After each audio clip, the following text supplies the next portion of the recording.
Hello everyone, আসসালামু আলাইকুম। সবাই কেমন আছেন? তো আশা করি সবাই ভালো আছেন। তো আজকে একটা নতুন ব্লগিং আপনাদের মাঝে শেয়ার করব। সেটা হচ্ছে আজকে আমাদের পুকুরে মাছ মারবে। তো তাই আমরা যাচ্ছি আমাদের পুকুরে মাছ মারার জন্য। আর এসে দেখি মাঝি আমাদের আগে চলে এসেছে।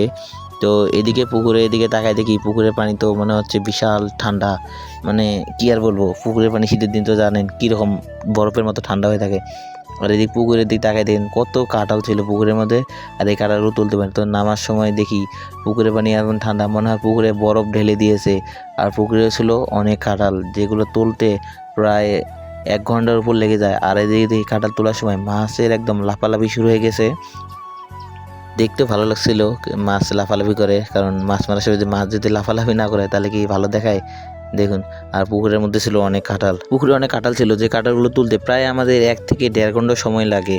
আর পুকুরের মধ্যে কাঁঠাল যদি একটু থাকে তাহলে কিন্তু মাছ মারা হবে না, কারণ কাঁঠাল থাকলে কখনো মাছ মারা হয় না। আর আমরা মাঝখানে দেখতেছিলাম যে আসলে মাঝে কি কোনো কাঁঠাল আছে কি না, কারণ যদি মাঝে কাঁঠাল থাকে, কাঁঠাল দিয়ে যদি জাল ছিঁড়ে যায় তাহলে কিন্তু মাঝিরাও মাছ মারতে পারবে না, আর সেই ছিঁড়ে জাল দিয়ে সব মাছ বাইরে যাবে।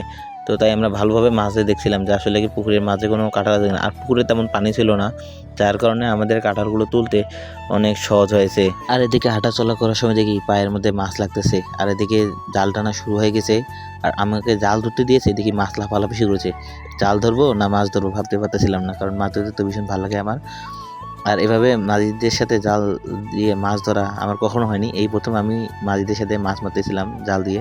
আর আমাকে দিয়েছে জাল ধরতে, আর আমি জাল ধরবো না মাছ ধরবো ভাবতেছিলাম। তো এদিকে দেখতে দেখতে তো জাল টানা একদম শেষের দিকে, আর আমরা এক কোনায় কিছু কাঁঠাল দিয়ে রাখছিলাম যেখানে মাছ এসে জমা হবে, আর এখানে মাছগুলো জমা হবে। আর এখান থেকে কাঁঠালগুলো রাখছি, আর আমি উঠলাম, একটু উঠে কাঁঠালগুলো টানা শুরু করে দিলাম, কারণ আমরা এই কোনাতে মাছগুলো তুলবো, যার কারণে কিছু কাঁঠাল রাখছিলাম এখানে, যে মাছগুলো এখানে এসে জমা হয়ে থাকে। তো এদিকে মাছ জমা আছে, কাঁঠালও তোলার সময় মাছ লাফালাফি শুরু করে দিয়েছে। আমি একটু জালটা উঁচু করে ধরেছি যাতে কোনো মাছ এখান থেকে বের হয়ে না যেতে পারে।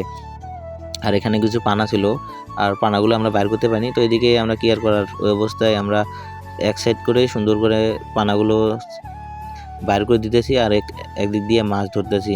তো এই যে দেখুন মাছগুলো ধরা একদম শেষ।